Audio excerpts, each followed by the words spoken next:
Assalamualaikum warahmatullahi wabarakatuh. Perkenalkan, nama saya Aidil Azan Aziz dari Universitas Muhammadiyah Sumatera Barat, jurusan Teknik Sipil BP17. Baiklah, di sini saya akan membahas jurnal tentang desain spesial maintenance bangunan daerah irigasi Riau, Lampung Selatan. Baiklah, langsung saja kita masuk kepada landasan teori, yang mana landasan teorinya di sini spek maintenance.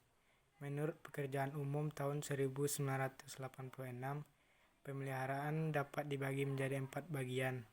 Yang pertama, pemeliharaan secara rutin.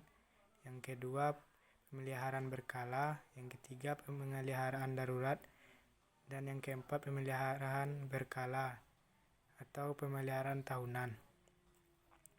Yang mana pemeliharaan rutin yaitu pemeliharaan dilakukan untuk memelihara mutu bangunan tanpa mengadakan perubahan apapun pada bangunan tersebut. Pemeliharaan ini dilakukan setiap hari. Sedangkan pemeliharaan berkala adalah pemeliharaan yang dilakukan untuk mempertahankan mutu bangunan tanpa membuat perubahan apapun padanya. Yang pemeliharaan darurat yaitu terdiri dari pekerjaan pada bangunan tidak dapat ditunda atau ditangguhkan sehingga sarana itu dapat berfungsi kembali secepatnya. Sedangkan perbaikan berkala atau pemeliharaan tahunan terdiri dari pekerjaan perbaikan yang lebih besar, memerlukan survei dan desain yang dapat tepat untuk menyediakan pekerjaan yang bersifat permanen. Selanjutnya, definisi bangunan. Definisi bangunan ini macam-macam bangunan irigasi dibagi 3. Yang pertama itu bangunan distribusi, yang kedua bangunan silang, dan yang ketiga bangunan pengurangan kemiringan.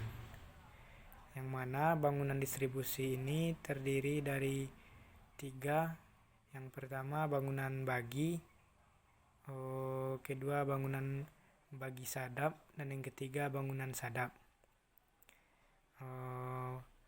Bangunan bagi yaitu berfungsi untuk membagi air dari saluran primer atau saluran sekunder ke 2 buah saluran atau lebih yang masing-masing debitnya lebih kecil. Sedangkan bangunan sadap adalah sebuah bangunan yang berfungsi membagi air yang menyabang dari saluran primer ke saluran primer yang lain atau saluran primer ke saluran tersier, saluran primer ke saluran sekunder atau saluran sekunder ke saluran tersier, saluran sekunder yang satu ke saluran sekunder yang lain, dan atau dari saluran sekunder ke saluran tersier. Bangunan sadap adalah sebuah bangunan yang digunakan untuk menyadap atau mengambil air dari saluran primer ke saluran sekunder atau tersier. Yang kedua yaitu bangunan silang, di mana bangunan silang ini juga terdapat 3 bagian. Yang pertama itu bangunan talang, yaitu bangunan persilangan yang dibuat untuk melintaskan saluran irigasi dengan saluran perbuatan alam, sungai, cekungan, dan jalan.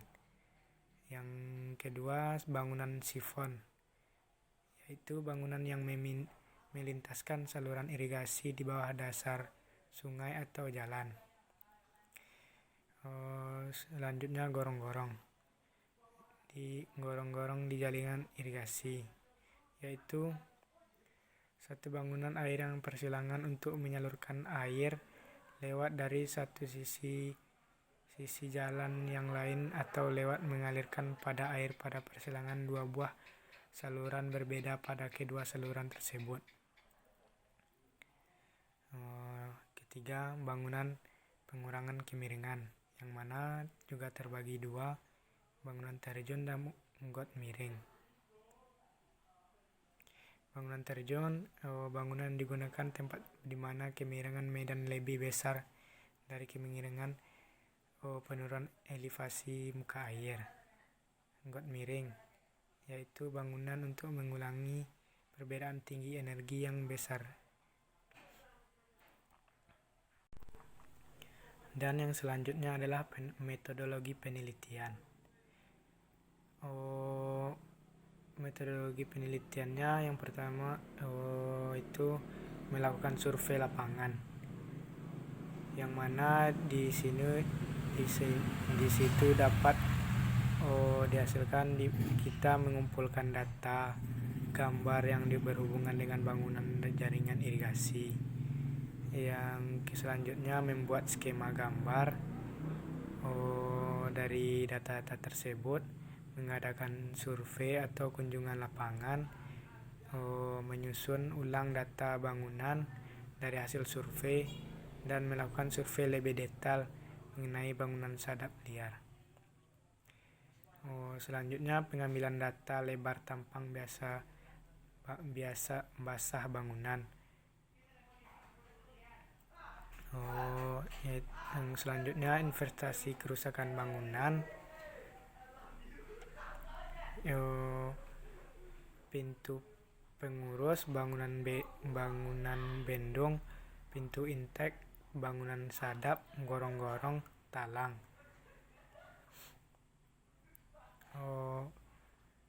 Selanjutnya hasil dan pembahasan. Pekerjaan spesial maintenance bangunan, bendung perbaikan dan pintu penguras, perbaikan dan pintu sadap, pembersihan lumpur dan pemasangan pengangkat pintu. Bangunan sadap, ganti semua daun pintu. Talang direhabilitasi sesuai desain, sedangkan gorong-gorong dibangun kembali karena rusak berat. Desain bangunan bagi atau sadap. Bangunan pada umumnya bangunan terdiri dari bangunan pengontrol, pengatur muka air, dan bangunan pembagi air ke saluran tersier.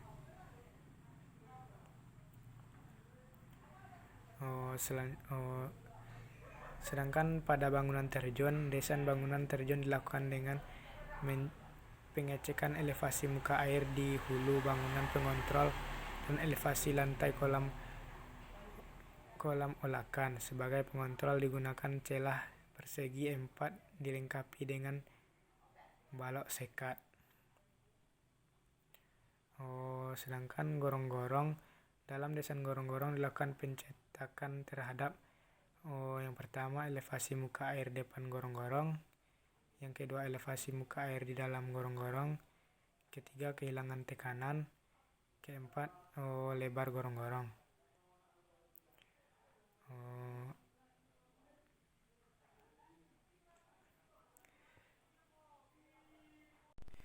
Terakhir itu kesimpulan,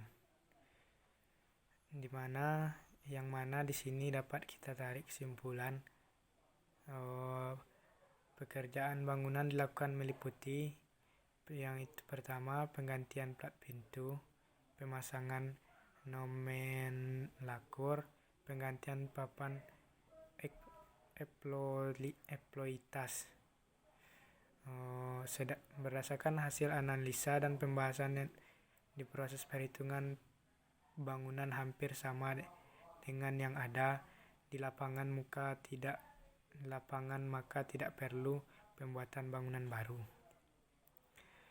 Dalam pelaksanaan kegiatan pemeliharaan khusus bangunan agar dapat didapatkan hasil yang optimal, maka sebaiknya dilakukan seperti prosedur yang telah ditetapkan oleh Direktorat Jenderal Pengairan.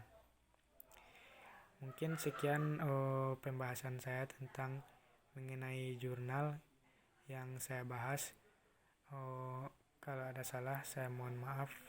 Assalamualaikum warahmatullahi wabarakatuh.